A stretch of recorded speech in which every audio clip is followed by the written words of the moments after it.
Chapter 5. Chapter 5. In the beginning was the Aquaduck. From the Aquaduck came one, undifferentiated matter. From one came two, order and chaos. From two came a third, the line between. From three, the whole universe was born. Journal of an Aquaduck.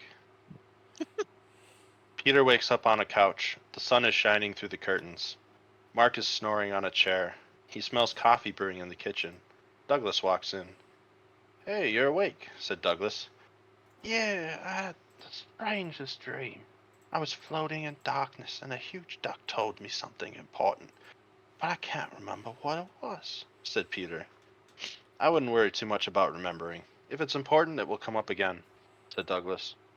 "You're right," said Peter. "Besides, we have things to do. Here, have some breakfast," said Douglas. He hands Peter a plate of anchovies. Peter eats them one by one, savoring the salty brine. Mark lets out a yawn and wakes up. "Hey, where am I? Oh, yeah. Douglas, got something to eat for me?" "Sure do." Douglas hands Mark some grass. "I don't eat grass, dimwit. I ain't no grasshopper. I'm a cricket," said Mark. "Sorry, but we're fresh out of ants," said Douglas. I don't eat ants neither. Jelly beans. I love jelly beans. Got any?" said Mark. "Oh, of course." Douglas disappears into the kitchen, then returns with 3 jelly beans.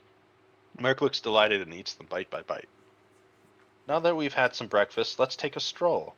We'll talk on the way," said Douglas. They head outside.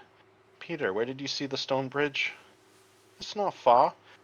You can't be meaning to go looking in broad daylight, do you?" said Peter. "Why not?" said Douglas. "I figure if they build in broad daylight, who's to say we can't come across it accidentally in broad daylight?" "Bad point," said Mark. What are we going to do once we get there?" "Look around, of course," said Douglas. "Great plan," said Peter sarcastically. "What? You're not scared now, are you, Peter?" said Douglas. "Course he is. He's a bloody coward. I always tell him," said Mark. "I'm not," cried Peter. "It's just a stupid plan. What if the Romans see us?" Scaredy cat," said Mark. "Oh, blundering buttocks. Real mature, Mark," said Peter. Douglas just smiled at the two of them. They continue on for a bit and get to a hill. "Just beyond the hill is the bridge," said Peter. They peer over the hill and see a sloping bridge going from the river down toward the city. Little legionnaires are patrolling the base. "Zanzibar!" cries Douglas. "Zanzibar must be with them." "Oi, Douglas," said Mark. "I don't think we can save him right now. Let's just do our reconnaissance and get out." "Over here," said Peter. He points to a pile of ball gags. "Told you." "Shh! Look out! There's a couple of Romans coming this way," whispers Douglas. They hide under some brush in a nook in the hill. They listen intently, being quiet as mice. "You were so cool. You know, I could do magic like him." "Bet you can't, you big fool." "Oh yeah? Watch this. Who's it?" "You big dumb oaf. It goes like this. Alakazam." "Oh, you're no good either. What's your secret, I wonder?" "Don't. You'll hurt yourself thinking. Look, we're here." They stop at the ball gags and scoop some into a basket. "Achoo!" goes Mark.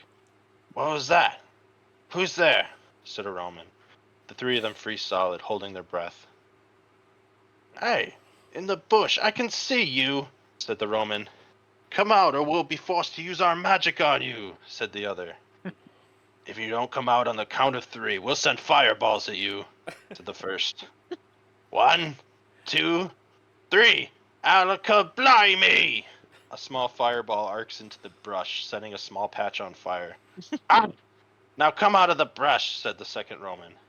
"But I'm not in the brush," said Douglas. Peter and Mark look at each other. "We're dead. Blimey, we're kaput," said Mark. Douglas looks back at them and grins. "We're fine." "Do you think we're dumb and deaf? I can see you in there," said a Roman. "Okay, time for the big one," said the Roman. 1, 2. "Bingo," said Douglas. He steps out of the brush. Megadeth chicken, arise! The sky opens and a bright light shines forth. Ah!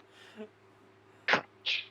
A giant chicken with laser eyes falls from the sky and crushes the two Romans. Peter and Mark stare with mouths gaping. You forget I am a shaman, said Douglas. Now let's get out of here. The other Romans must have seen that. They turn to leave when they hear a lady scream. Peter looks, then has a terrible feeling in the pit of his stomach. A child legionnaire is holding Martha. Mom, what are they doing to her? Said Peter. They sit Martha down on a stool. Black mist swirls at her feet and begins to cover her entire body. The legionnaire grabs a ball gag and puts it in her mouth. No! Ma! Peter breaks for her. Peter, stop! Cry Mark and Douglas, but Peter is making a beeline for his mum. Martha stands up from the stool, covered head to toe in black scuba gear. Peter reaches her and claws at the scuba gear.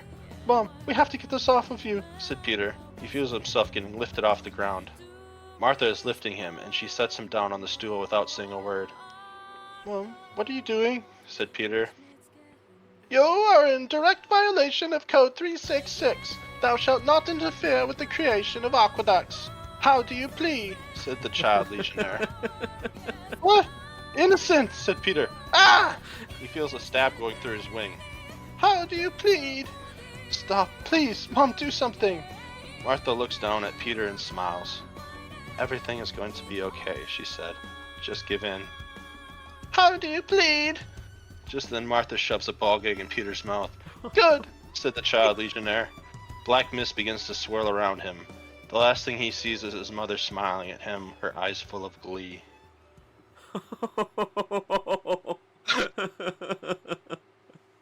Damn, we just saw the creation of aqueducts. Yep. Oh, that's amazing. I love it.